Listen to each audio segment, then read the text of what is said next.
नमस्कार. New era ॲस्ट्रॉलॉजीमध्ये तुमचं स्वागत आहे. 2025 मधली पहिली पौर्णिमा म्हणजेच फुलमून हा 14 जानेवारी 2025ला होतोय. त्याविषयी आज आपण डिस्कस करणार आहोत. ही पौर्णिमा मिथुन राशीत होतीये, परंतु लगेचच 1 तासामध्ये चंद्र कर्क राशीत प्रवेश करतोय. त्यामुळे ही पौर्णिमा आपण कर्क राशीतच घडते असं गृहीत धरूयात. चंद्र हा कर्क राशीचा स्वामी आहे, त्यामुळे तो चांगल्या पोझिशनला आहे. पण काही तासातच तो मंगळाबरोबर म्हणजे मार्स बरोबर युती करतोय. आता मंगळ म्हणजे फायर, अग्नी, आणि चंद्र म्हणजे पाणी. त्यामुळे मार्स हा काही फार चांगल्या पोझिशनला नाहीये, तो वीक पोझिशनला आहे. मार्स म्हणजे एनर्जी, ड्राईव्ह, ऊर्जा, आणि चंद्र म्हणजे इमोशन्स. त्यामुळे ह्या दरम्यान आपल्या इमोशन्स खूप तीव्र होण्याची शक्यता आहे.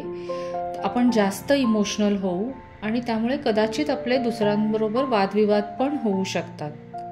आपण आपले सगळे निर्णय किंवा ॲक्शन हे इमोशनल होऊन घेऊ शकतो.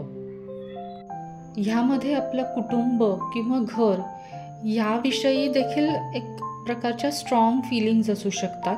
आपण कुणाला तरी प्रोटेक्ट करतोय किंवा आपण कुणाची तरी काळजी घ्यायला पाहिजे असे आपल्याला वाटेल. मार्समुळे आपल्या इमोशन्समध्ये खरं तर एक ठामपणा येतो आणि पॅशन येतो, जे चांगलं असू शकतं जर आपण त्या भावनांना योग्य प्रकारे वाट करून दिली तर. म्हणजे आपण ह्या भावना एखाद्या कलेमध्ये किंवा एखाद्या मैदानी खेळामध्ये किंवा एखाद्या फिजिकल ॲक्टिव्हिटीमध्ये त्यांना वाट करून दिली तर ते नक्कीच फायदेशीर ठरेल. चंद्र हा युरेनस बरोबर चांगल्या ॲस्पेक्टमध्ये आहे. त्यामुळे ह्या दरम्यान आपल्याला काहीतरी नवीन करावं असं वाटेल, स्वतःला व्यक्त करावं असं वाटेल. रोजच्या त्या गोष्टी करण्याचा कदाचित कंटाळा येईल आणि तेच करण्यापेक्षा काहीतरी नवीन अनुभव घ्यावेत असे वाटेल. आणि ह्या फिलिंग्सचा आपण नक्कीच रिस्पेक्ट करायला पाहिजे. आपण आपल्या रोजच्या जबाबदाऱ्या सांभाळून कोणत्या नवीन गोष्टी करू शकतो हे शोधलं पाहिजे. काही वेळेला छोटे बदल सुद्धा आपल्याला आनंद देऊन जातात आणि कदाचित ह्यामध्ये तुम्हाला तुमच्या मित्रमैत्रिणींची देखील मदत होऊ शकते, त्यांचा सहभाग असू शकतो. म्हणून आपल्याला कशातून मोटिवेशन मिळतंय, कशातून प्रोत्साहन मिळतंय हे आपण नक्कीच विचार केला पाहिजे याचा. आणि स्वतःकडे थोडे कंपॅशनने बघितलं पाहिजे आणि सांगितलं पाहिजे स्वतःला की एखाद्या वेळेस एखादा नियम, रुटीन मोडलं तरी चालेल, पण स्वतःची प्रगती करणं पण तेवढंच महत्त्वाचं आहे. व्हीनस आणि ज्युपिटर म्हणजे शुक्र आणि गुरु हे डिफिकल्ट ॲस्पेक्टमध्ये आहे. त्यामुळे कदाचित आपल्याला कामं करायचा कंटाळा येईल, कामे करावीशी वाटणार नाहीत आणि आपला कल थोडासा एन्जॉयमेंटकडे, मजा मस्तीकडे आणि विरंगुळ्याकडे जास्त असेल. पण यामध्ये एकच सांभाळायचं आहे की काम आणि एन्जॉयमेंट यांचा बॅलन्स ठेवायचा आहे. कामाचा ताण हलका करण्यासाठी तुम्ही कदाचित काहीतरी क्रिएटिव्ह करू शकता आणि बेसिकली हा बॅलन्स साधल्यामुळे आपले पुढे होणारे वाद सुद्धा टळू शकतात. त्यामुळे एक लक्षात ठेवायचं आहे की ह्या दरम्यान तुम्ही खूप महत्त्वाची कामे प्लॅन करू नका.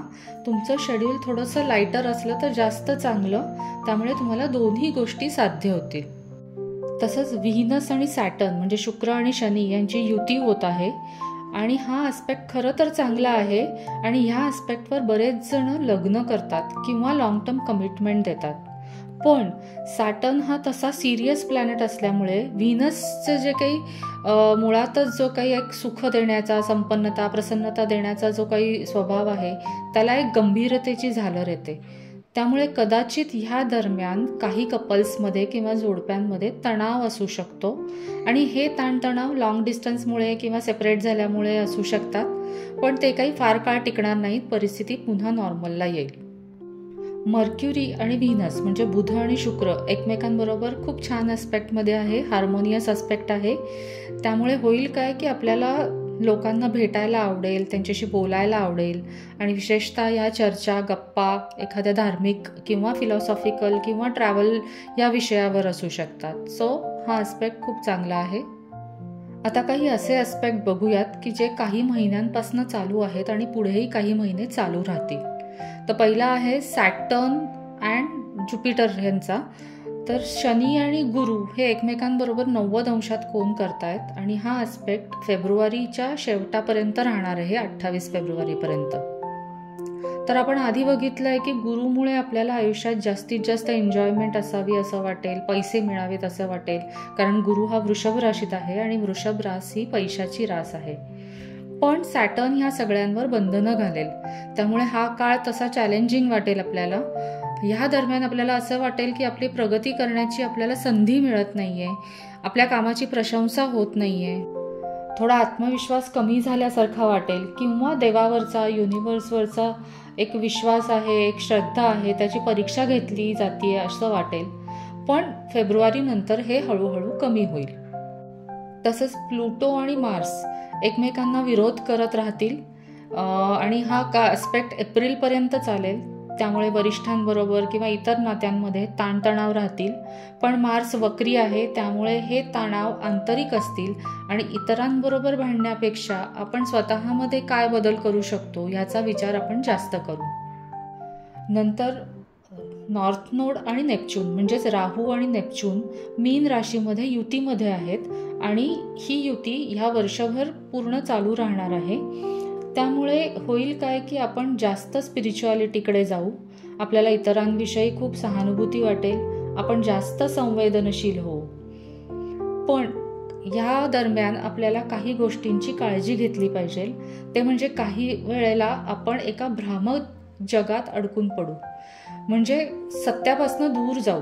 जी काही सत्य परिस्थिती आहे त्यापेक्षा आपल्याला काहीतरी वेगळं वाटत राहील आणि काही वेळेला त्यामुळे व्यसनाधीनतेचाही आधार घेतला जाईल किंवा स्वतःबद्दल कीव वाटायला लागेल, स्वतःला आपण कमी समजायला लागू, असं काहीतरी एक फिलिंग असेल. सो ह्या सगळ्या जाळ्यांमध्ये न अडकता आपण ही आपली संवेदनशीलता एखाद्या आर्टमध्ये, कलेमध्ये, म्हणजे एखाद्या चांगल्या पॉझिटिव्ह ॲक्टिव्हिटीमध्ये पण आपण गुंतवू शकतो, एखाद्या स्पिरिच्युअल ॲक्टिव्हिटीमध्येही गुंतवू शकतो, आपण दुसऱ्यांना जास्तीत जास्त मदत करू शकतो. तर अशा प्रकारे आपण हा ॲस्पेक्ट स्वतःच्या फायद्याचा करून घेऊ शकतो.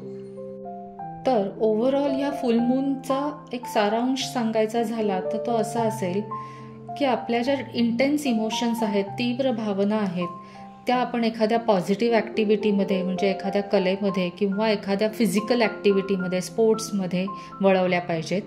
आपण आपल्या कामाचा आणि एन्जॉयमेंटचा बॅलन्स साधला पाहिजे आणि काहीतरी नवीन गोष्टी ट्राय करायला पाहिजे ज्याच्याने आपल्याला मोटिवेशन मिळेल आणि स्वतःबद्दल तसंच इतरांविषयी आपण सहानुभूती ठेवायला पाहिजे.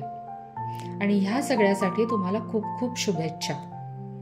हा व्हिडिओ जर तुम्हाला आवडला असेल तर नक्की लाईक करा, इतरांबरोबर शेअर करा आणि चॅनलला सबस्क्राईब करा.